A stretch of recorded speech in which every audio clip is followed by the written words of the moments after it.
Let's try that again. Hello. That was really good. Welcome to Comedy House.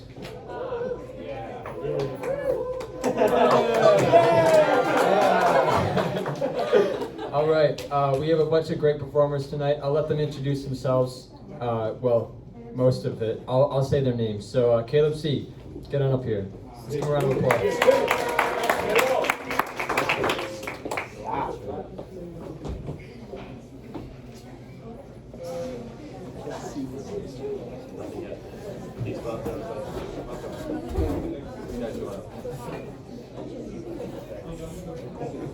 This probably would have been smart to prep before.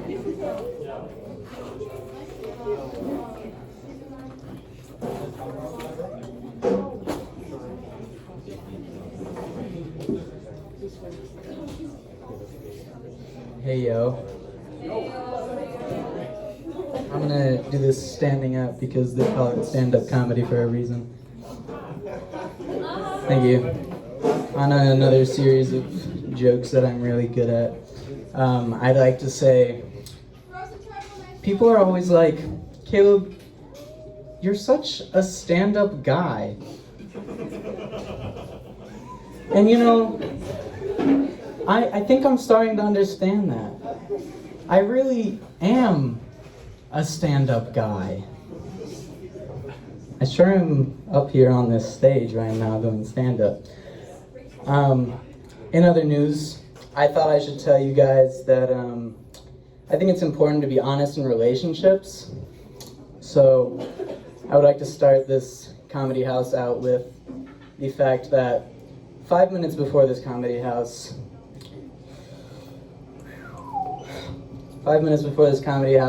I searched up how to be funny on WikiHow. They got some really good ideas on there, let me tell you one thing. That's where I got my entire set from. So, carbon copy print. Oh, please, stop it. That one person back there, thank you.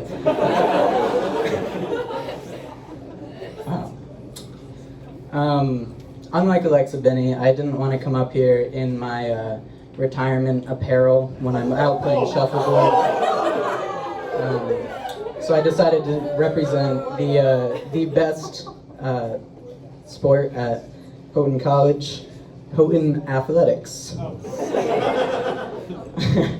Thank you. Alright, but seriously, we about to get real up in here. So, I'm gonna start out with a little story. This little story doesn't have a name, but I was gonna come up with one on the spot. So let's call it Jimmy. So Jimmy is about me and my issue. So my issue is that I'm really good at asking girls out. Thanks. It's a real tough problem out there. First world problems for real. So yeah, here's the story. Let me put this into perspective for a second. Every time I'm about to ask out a girl, I get an Oppenheimer level of atomic bomb that just gets set off in my brain. And I am fidgeting like crazy. My mind is going off in all kinds of directions. And the neural pathways do not work. So, this is the story. One time, I was at an art show with this girl. Let's call her President Lewis.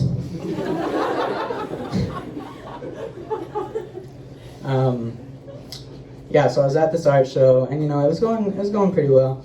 We were talking, doing some more talking, and then I started talking, believe it or not, about how awesome I am.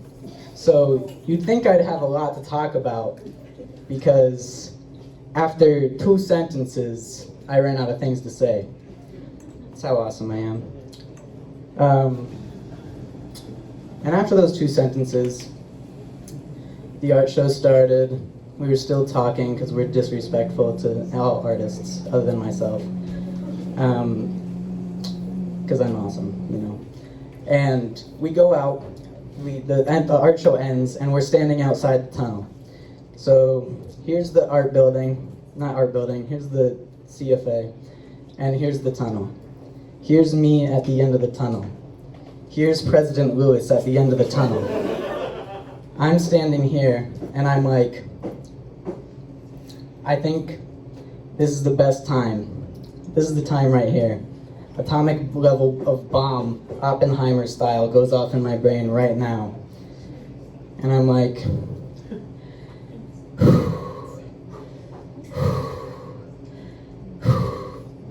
I didn't do that. That was a long pause. What I did do is I said, this is the best time to ask this question. Would you like to go and grab some scrap metal with me? This is not a joke. This is a cry for help. I asked that. It was a pretty fun situation. You know what I think might have been better than asking her if she wanted to go find some scrap metal with me? Literally anything.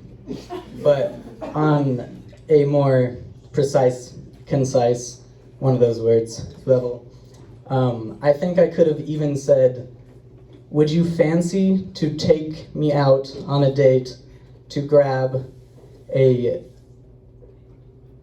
delicatessen, I don't think that's a word, a delicately wrapped, palatable parfait. She might have said yes to that one, who knows. As I'm sure you can tell, after I asked her if she wanted to grab some scrap metal with me, she said, I think I'm gonna go to bed. So I was like, yeah.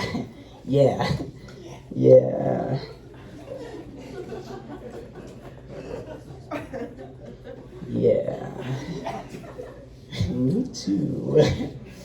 I'm gonna look at my phone because I probably have ADHD and see what I had to say next. So just bear with me for a second. While we're bearing with me, we can talk about how amazing bears are. I think they're pretty cool. Anyways, as you can tell, you should probably bow down to me now because I'm your Riz King.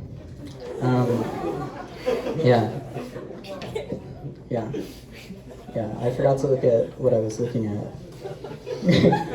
We then went on a date the next week, so it ends well. Yeah. I learned how to ask her out by then. I did it in Java while I was working, and I had no way out.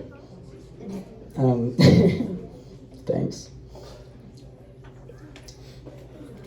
Okay, I got it. This one I gotta sit down for. I know. It's sad. I don't get to show how athletic I am by standing.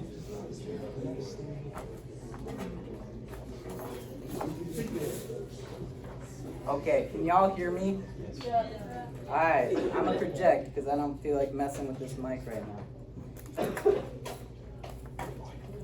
This is a lemon.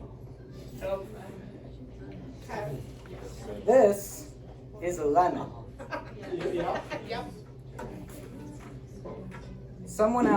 Something else that would also be described as a lemon is something that squeezes the juice out of life.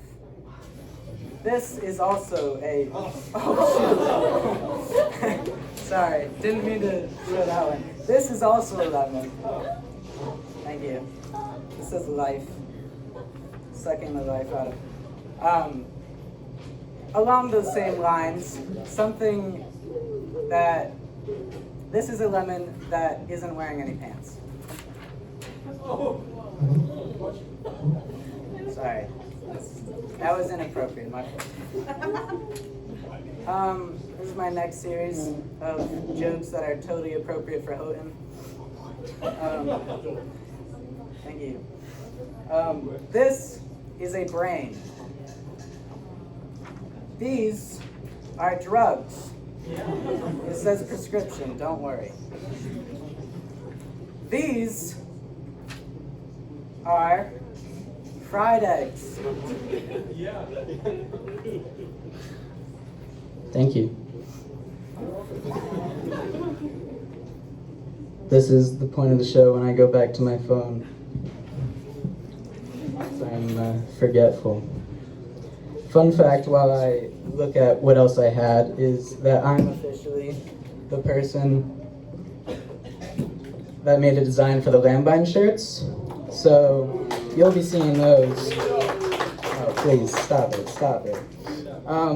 Real quick segment. These are some things that you'll hear at Houghton that you won't hear anywhere else. Starting out with something that, in fact, my friend Noah Harley said. Shout out. He said this, and I quote, "Oh my gosh, it was crazy. It was crazy. You should have come. It was like church camp all over again." Yeah, that was about a party.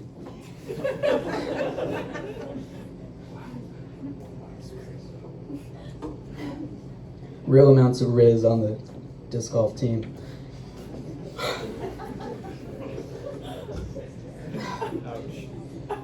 Shut up, Tim. Just continue to sit there and look pretty. Okay. Last year, my friend, he may or may not be in this crowd right now. I don't know. I don't know what he looks like. That was a joke. Obviously. My friend told me that he had finally asked this girl out. And I was like, wow, that's crazy. And he's like, yeah, we're dating now. I'm like, whoa, that's even crazier. And I'm just sitting there like, yeah, this is Houghton. Word spreads pretty fast. I knew that like 3 weeks ago. On top of that, I already know her social security number, her mom's maiden name, her password. Heck, even if I didn't know her password, I could probably answer the forget my password questionnaire for her laptop or something. We're going back to the paper. Thank you, Luke. Luke Shriver, everybody. This is the devil. All right. That's enough booing. This is lettuce. This is a devil with a very dry and sad-looking salad.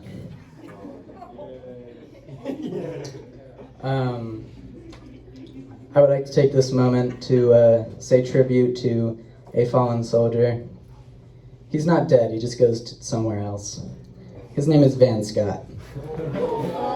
For those of you that don't know Van Scott, so any freshmen out here, Aiden, that's you. Ryan with the hurt foot, that's you in the crutches. Emily Schweigert, disc golf team, that's you. Other freshmen that I don't know the name of, also you. So Van Scott, here's a little throwback and explanation of him as a person. He would definitely not be smoking something that would be represented in this image, probably at all times during the day. His eyes were just irritated because he swam in chlorine a lot. That's all I'm going to assume. But after he would swim in chlorine for a while, with his eyes wide open, he would go at 11 o'clock at night, and he would clean the floors, the stairs in Roth. I lived in Roth. I did my laundry in Roth. I walked down from the second floor down to the first floor to do my laundry in Roth. And Van Scott would be there at 11 o'clock. Van Scott would be wearing nothing but his boxers. Van Scott would have red eyes. Van Scott would be pouring the bucket of water on the stairs. This is not mopping Van Scott. He'd say, "Hey, man." And I'd say, "What's up, Van? How you doing?"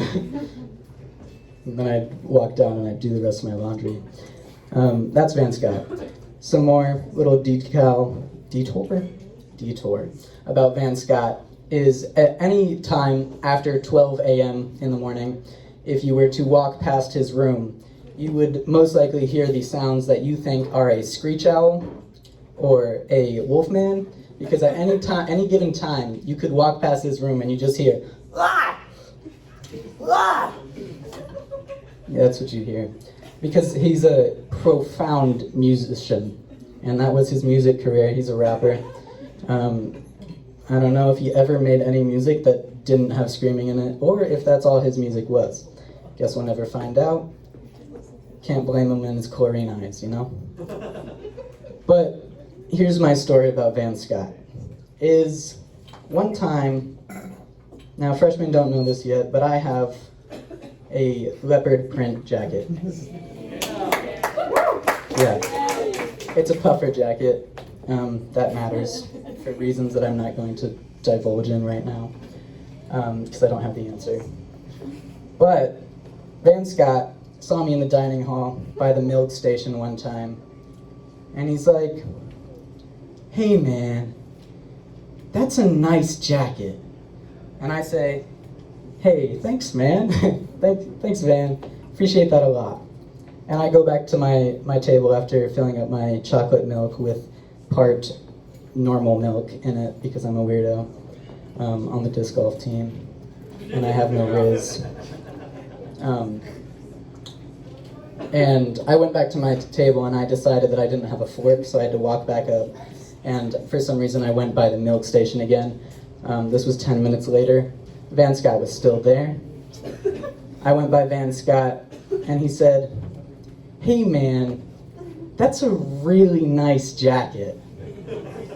I said, "Oh, thanks, man. Thanks, Van. Appreciate that." And then I walk back and I finish my lunch, blah, blah, blah. I go to dinner. And I stand in the line for chicken nuggets for an ungodly amount of time, just to smother them in ketchup and eat 3 of them on my plate full with 40. Get my chocolate milk again, because I don't drink anything else. And Van Scott's there. Whoa, that's surprising, you're telling me. And Van Scott says, "Hey man, that's a really nice jacket." And I say, "This is the same day, Van. You've said this to me 3 times, Van." Thank you. I appreciate that, man. I walk back to the milk station like 5 minutes later. Less time, because I didn't have to realize that I didn't have a fork. And he says, "Hey man, I really want that jacket."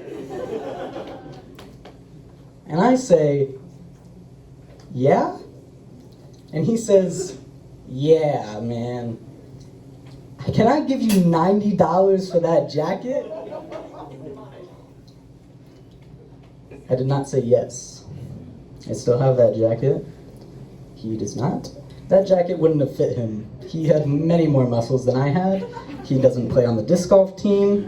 He has riz. Because at any moment after 1 a.m. in the morning, you could walk past his room on a Thursday, and he would have 5 women walking out of that room. There's no open hours on Thursday, and the only open hours that are open till 1 a.m. are on Saturday. Whatever.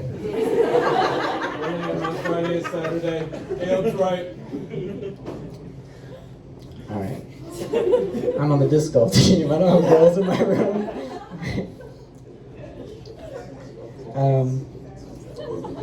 Yeah, that's the rest of my Van Scott story. I believe I have like 2 more things to say. And one of them will be said after I drink this water.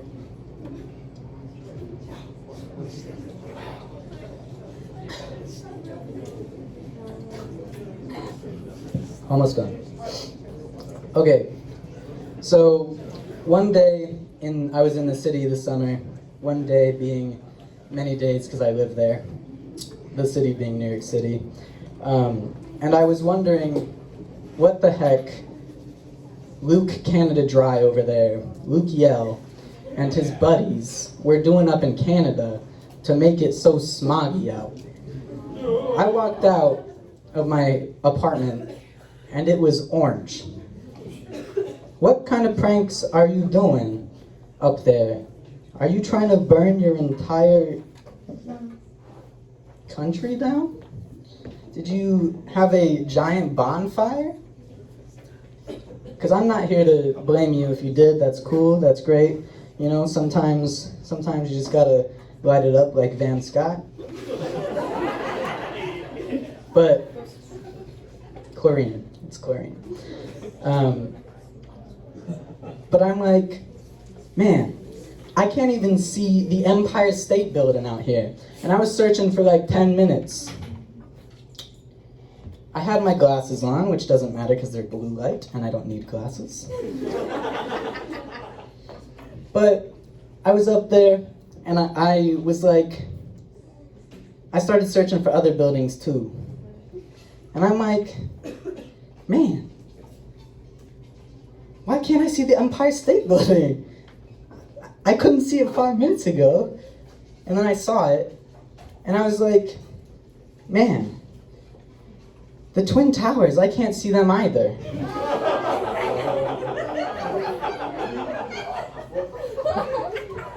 They say you can't make 9/11 jokes. I just did.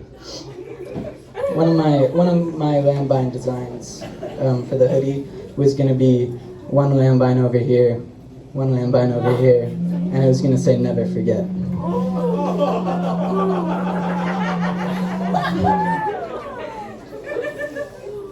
I'm gonna end out with my life story. This is me. This is me from years 1 to 10. I have not grown much. Thank you. This is me, 10 to 20. I'm 20 right now. This is Houghton. Don't tell them that because marketing will get mad. This is disc golf basket, and this is me being an athlete.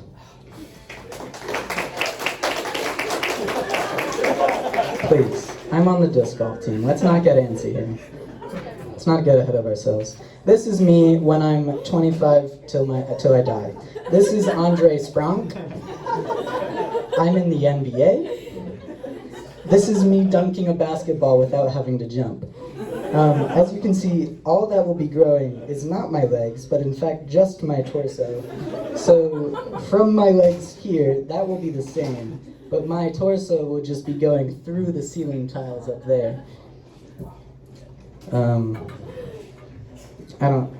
I have back problems already, so that'll be fun. I think that's all I have time for. So thank you very much. This has been a Cab production. And say hi to Van Scott for me. Thank you, Caleb. All right. Up next, Tim. I'm not going. You know him as Demetri Court. I know him as Demetri Court. It's Demetri Court.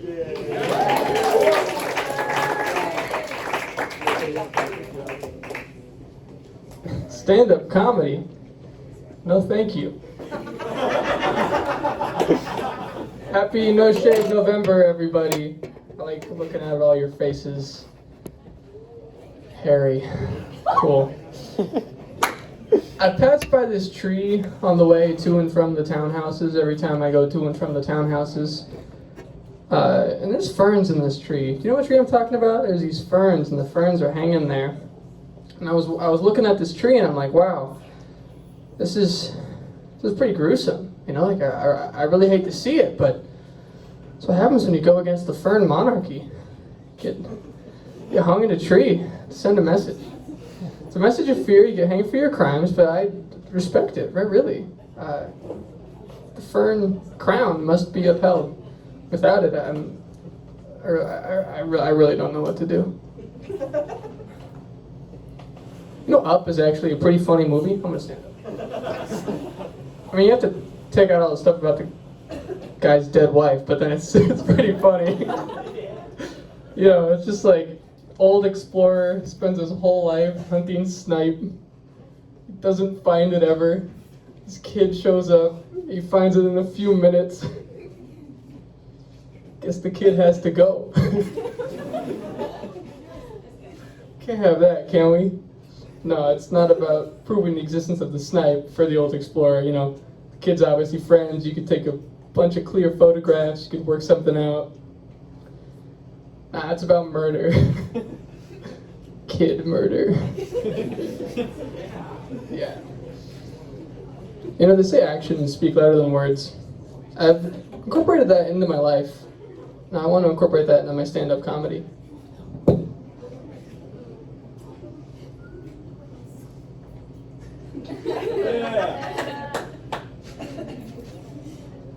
Oh yeah. Oh yeah.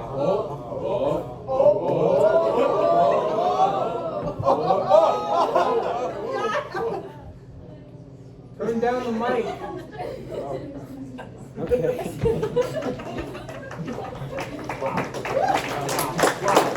I don't want you to hear me anymore.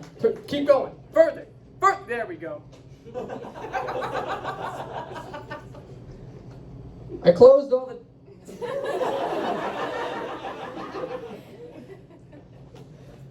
I closed all the tabs on my phone's internet browser. Okay, you can turn it up a little bit now. I closed all the tabs on my phone's internet browser. Felt like pulling the trigger on Old Yeller. We've been through so much together. The first tab, I remember the day that I opened it. I had to know about Jamestown, because I forget where Jamestown is. Show of hands, who knows where Jamestown is? I wish I knew. I closed the tab.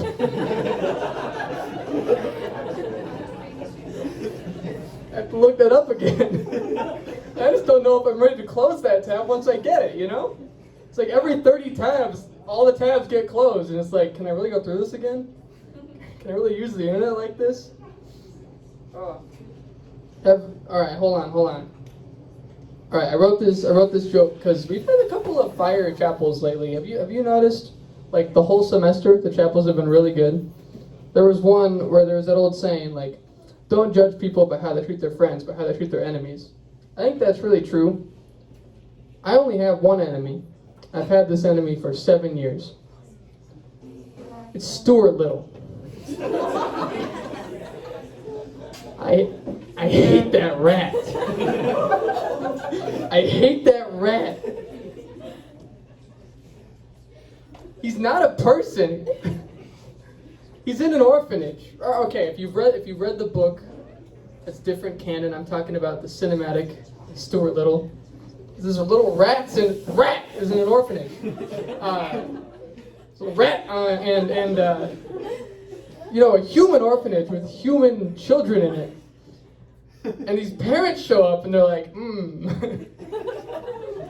I smell a rat. I'm gonna bring this rat home. I'm gonna love it like a human child. And I'm gonna teach all of the other human children that this rat is more important than they will ever be. I hate Stuart Little, self-entitled, grandiose, narcissist, soaks up all the care, all the love. What kind of message is that sending to children, to orphans? They're like, everyone in that room, besides from those parents, their parents are dead. And this rat is like, yeah, I'm gonna ride a skateboard. Woo! That's why I brought my Stuart Little t-shirt. Caleb? Where's Caleb? Where's my Stuart Little t-shirt? I told you to bring it. It's in.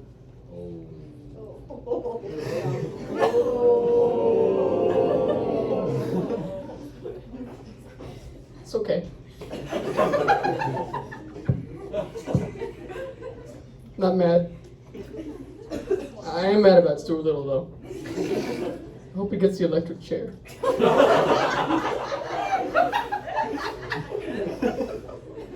Alright, moving on.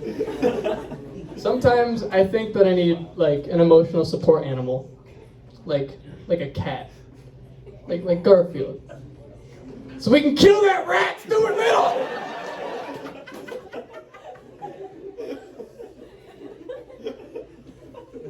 Rat.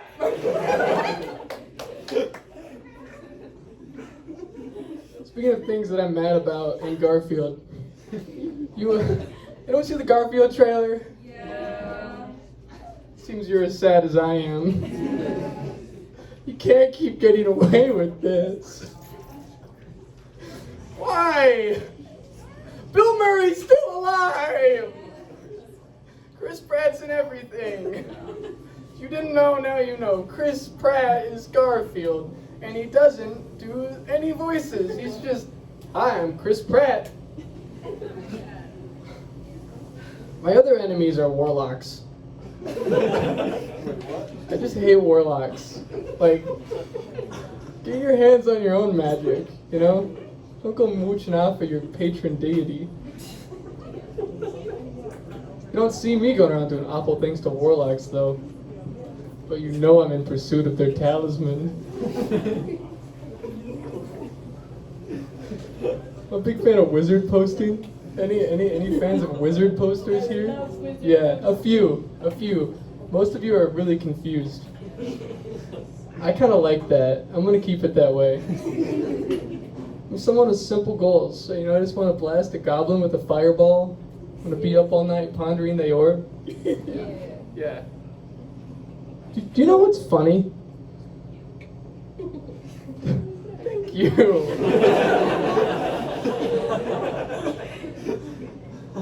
I really appreciate that.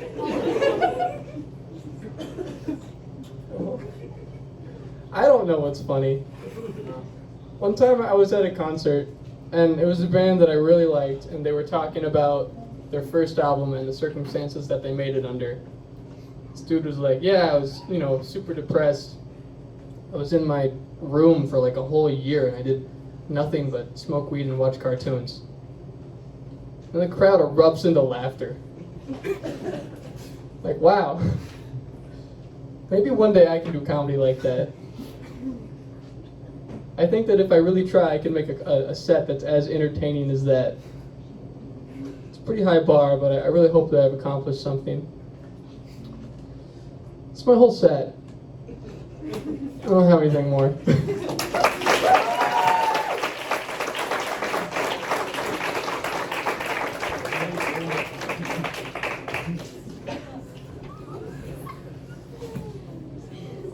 Thank you, Demetri. Up next, Tim. Please. One of our expert rat catchers coming up next, Alexa.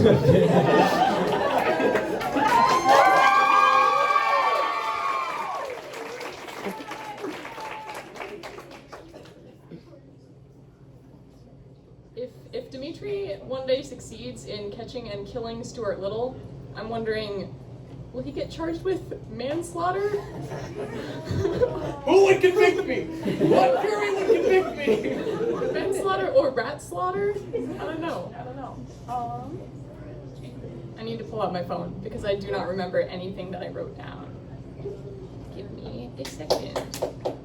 Oh, shucks, thank you.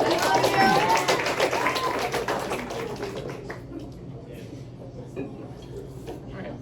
If I had a nickel for every time I have done stand-up, this would be the second nickel, FYI. One thing that I discovered while preparing for this was that I'm really good at the observational part of observational comedy. I'm really good at seeing things and being like, man, that's funny. The comedy part, not so much. I don't know. But I'll let you guys be the judge. I'm also not good with mics.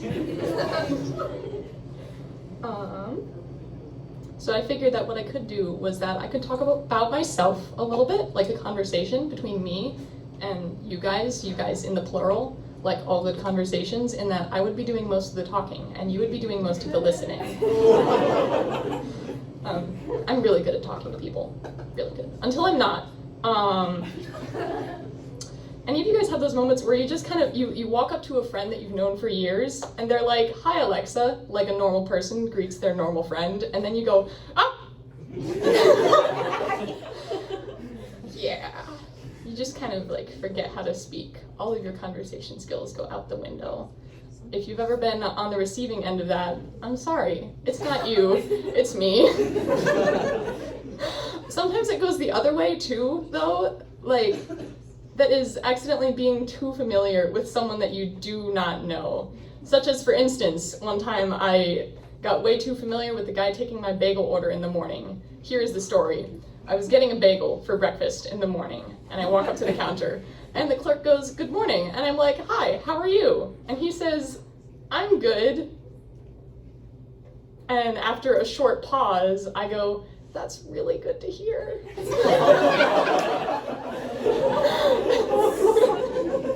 And I almost start inquiring further. I almost start getting into a genuine conversation with this guy, and then I stop myself because there are like 4 people behind me in line. It's 10 a.m. on a Saturday, and it's like not the time for me to be getting into a personal conversation with the guy taking my bagel order, whom I do not know. Can I have an everything bagel, please? With bacon and egg and avocado on it. Thank you. It was a good bagel. Yeesh.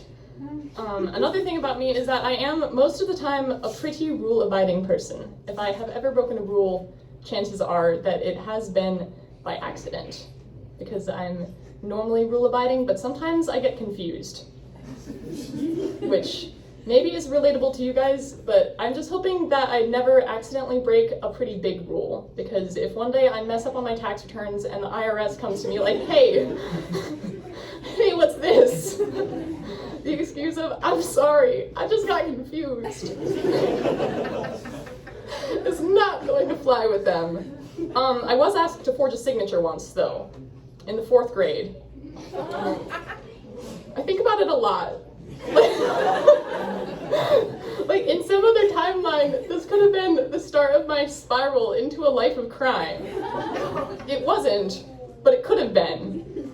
Here's the story. I was in 4th grade. I was sitting at my desk minding my 4th grade business. I don't know what I was doing. Maybe working on a grammar worksheet or like a multiplication table. And one of my classmates comes up to me and she's like, "Hi, Alexa." And she has a slip of paper in her hand. She's like, "Hi, Alexa, you have nice handwriting." And I'm like, "Thank you." And she's like, "Will you sign this?" And gives me the piece of paper that turns out to be a permission slip. A permission slip, not for like a class trip or something. Her parents hadn't refused to send her on a class trip. No, we had just finished up our science unit, which involved making habitats for little frogs and crabs. And you could sign a permission slip, get your parents to sign a permission slip to bring the frogs and crabs home. And evidently her mom had been like, "No, there will be no tiny frogs or tiny crabs in my household." And to that she must have said, "Yeah, Mom, whatever you say, I'm gonna get those crabs."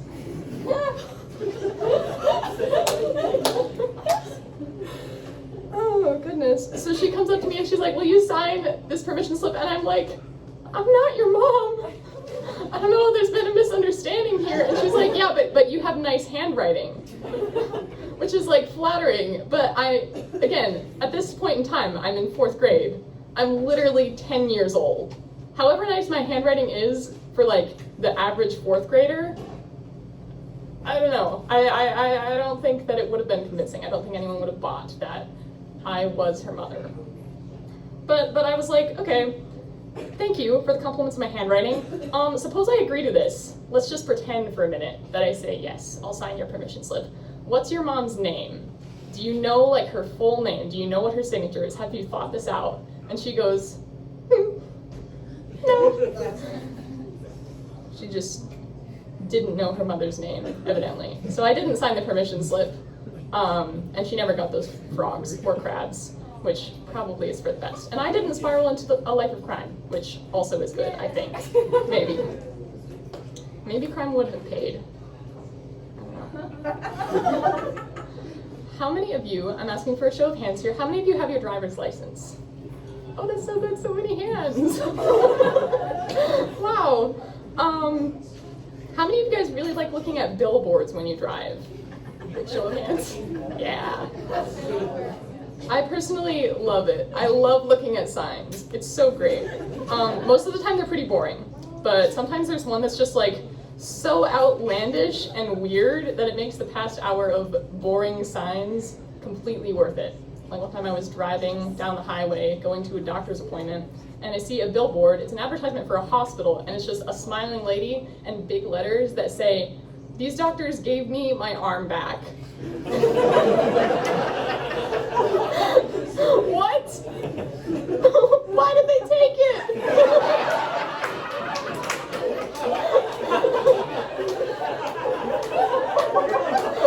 Where did it go? Who approved the wording for the sign? Did they know what they were doing? I get what you mean, but like, goodness. I was driving to visit my grandparents in Vermont this summer, and I saw one of those little orange signs that's like a square turned on its side, or a diamond, I guess, on the side of the road, and it said in big black letters, "End mowing operations." They gotta be stopped. Finally someone who cares about the important issues. It's funny too, not just signs and things, but like other cars. Does anyone like keep stock of the cars around them as you're driving? Like oh, that truck. Oh, hey, look at that cute little car, that little Mini Cooper, that little punch buggy. Yeah, you see a car around sometimes, you see a car pass you, and sometimes it's like, oh, hey there, I remember you from a few exits back, and sometimes it's like, oh, hey there. Hey there. You who was going 45 in a 60, I remember you. And now you're passing me, huh? Read the speed limit signs. Do you ever think that technology has gone too far? Yeah. I think about it a lot. Specifically, automatic sinks.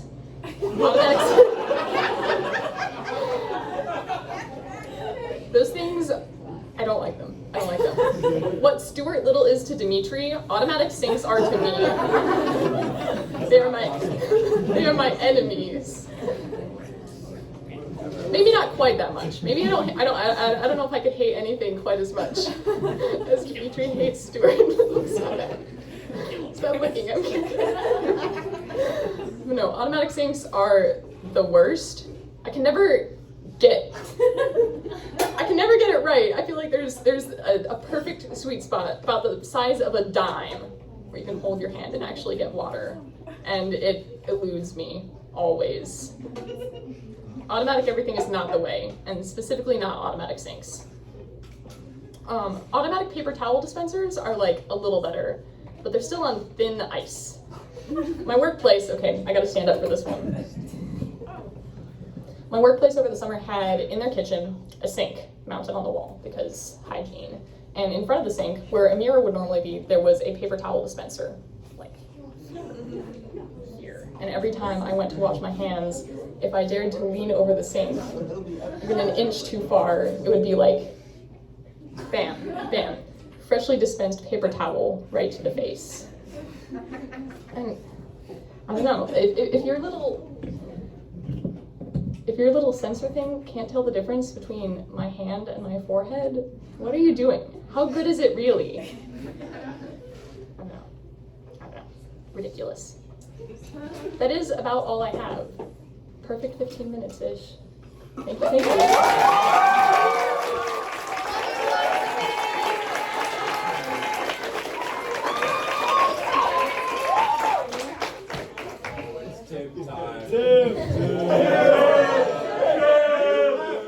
Alright, I got one.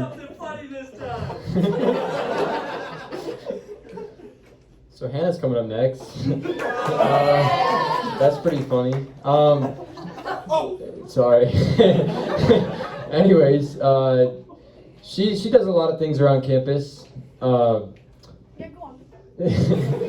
She walks to her classes and come on up here. Let's give her a round of applause. Wow. I'm gonna be honest, I'm not in my body right now. I'm still sitting there, hopefully. This is to protect me from being seen. I'm gonna be honest. I don't want to sit. I don't know what to do with my body, you guys. Anyway, one thing about me is that I lost my passport. Do you know how embarrassing it is? Oh my gosh, to lose your passport. Have any of you lost your passport? Ever? Okay, well, good for you. Can't relate, and you're all dead to me. My mom, guys, this is actually so embarrassing. I'm going to a concert in Canada in April? On April 14th, guys, in Toronto. I don't have my passport, so either I'm gonna have to be smuggled in, like I'm, goods, or get a new one. Okay, guys, I'm actually stuck on the passport thing because this isn't even part of anything I wanted to talk about. It's just an active battle for me because I started filling this thing out. I don't know why I thought that doing it in the middle of Java when there's like all of you in here was a good idea because it's like government documents and you're like, my social security number. Hey, Jared. 138. That's not my number. Don't write that down. I'll tell you guys later. You're really wondering. My social security number and my phone number. Anyway, I'm gonna go on and talk about what I actually want to talk about. I need to find something that segues into grandparents. Oh, there we go. My grandparents are so freaking weird. Do you guys have, I have a normal set of grandparents, and then I have the other kind that are like doomsday preppers. You do? Guys, is doomsday prepper, do you guys have doomsday preppers in your family? Yeah. You do? I know you do, because you're an active participant in this. Thank you. Yes. Okay. Huh? What? What? Okay, I'm moving on, because you stayed silent. My grandparents, goodness gracious. Well, first of all, my grandma married my grandfather, because anyway, he went to visit in Germany because he was guys, I'm just going to give you my whole grandparents' life story. My grandpa went to Germany. My grandmother's German. They met in Germany because she's German. He was there. They actually met on a plane. Also, he was a college professor and she was in high school. And, wait, guys, maybe I have that wrong. There is a significant age difference, but it's not to the point where it's such a red flag. I hope. I'm gonna look into that after, because I'm scared now. Anyway, my grandpa was like, Monica, let's be wed. And she was like, period. And then they did it, and they got married, okay? And, guys, was there like a depression? No, wait, guys, hold on. My grandma's parents, because they're older than her, okay? The Great Depression in Germany, I wasn't there for it, youthful. And they had their habits that were instilled because of the Great Depression. They just rationed everything. They're like, we're gonna get all these things and keep them in great amounts for when the time comes that we need them all and we can't get them. And my grandma was like, you know what, copy and paste. And she's still, what year is it? 2023, you guys? My grandma has 18 cans of ground coffee in their house. And also, she has a big fat garden and she cans with her garden and makes canned fruits and vegetables and whatever. But she doesn't do it right. So she does it wrong. I don't know the answer, so I can't help her. I can't be like, Monica, actually, if you seal it in a different, I'm useless. My dad and my uncle were at my grandparents because they were going hunting and stuff, and they were eating dinner. Ooh, and guys, this just supports the claim that my grandma is not very good at canning. Love that woman, but she gave them crazy food poisoning, and they were mad vomiting everywhere. Anyway, yeah, so that was awkward. The Great Depression is obviously very depressing. I'm gonna be honest, sometimes I don't know what it was. And also by sometimes I mean all the time and right now. So I'm phoning a friend. What is it? You guys are all my friends that I'm phoning. In the United States or in Germany? Yes. Okay, well, in the United States, it's because the stock market crashed into the recession, and like. That's way too economic. I can't Okay, do the it. amount of money. Oh, okay. Relatable. Okay. Yeah. Yeah. Okay, so I'm in my own personal Great Depression. Anyway. Back to the photo, you guys, is that was hard, obviously. It's just hard every day. But, you know what's harder? Making a doctor's appointment. And they will not know what that's like to call. Guys, I'm a legal adult. Legally. I feel like I'm 14 years old.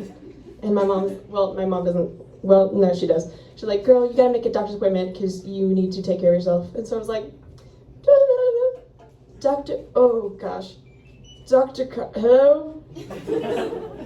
I can't do it. I mean, I did. Because I had to, or else I'd die. But, anyway, I didn't really want to. I'm gonna tell a story about the first time I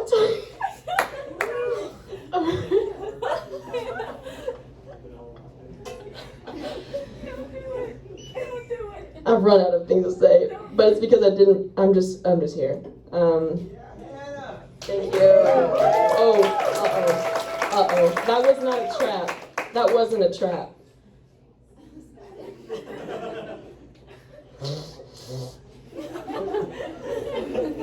This is really weird because I don't feel real right now, and it's just weird because I'm legal. Okay, I'm gonna talk about my dog. I think he's really stupid. Thank you. I feel like I should be done. You can talk about our house this week. I don't know what you're referencing. I don't know. Oh my gosh, guys. And the fan. Okay, how many of you guys are here for the science honors? Like, I'm talking about you and also, I mean specifically you two, because you guys lived in our house, right? You guys were in Hazlitt? Okay. Whatever. You two were in whatever.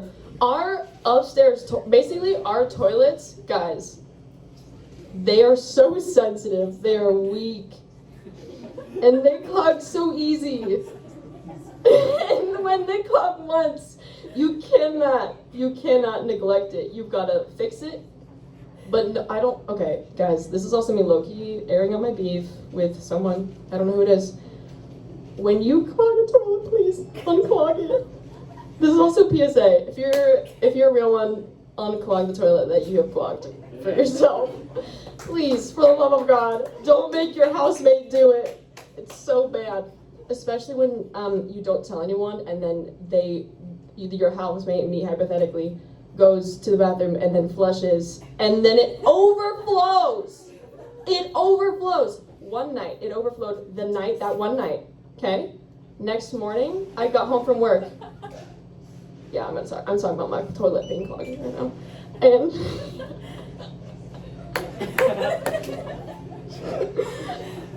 I didn't do anything, it just started overflowing, and I was like, why is this my problem? Anyway, enough about toilets, you guys.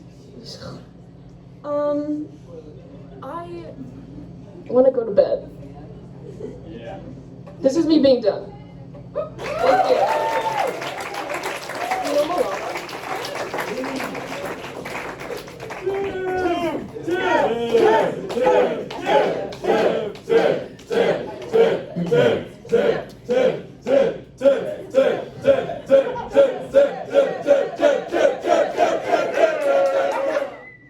That was really good.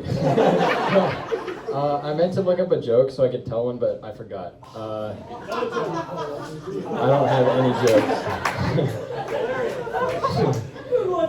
So,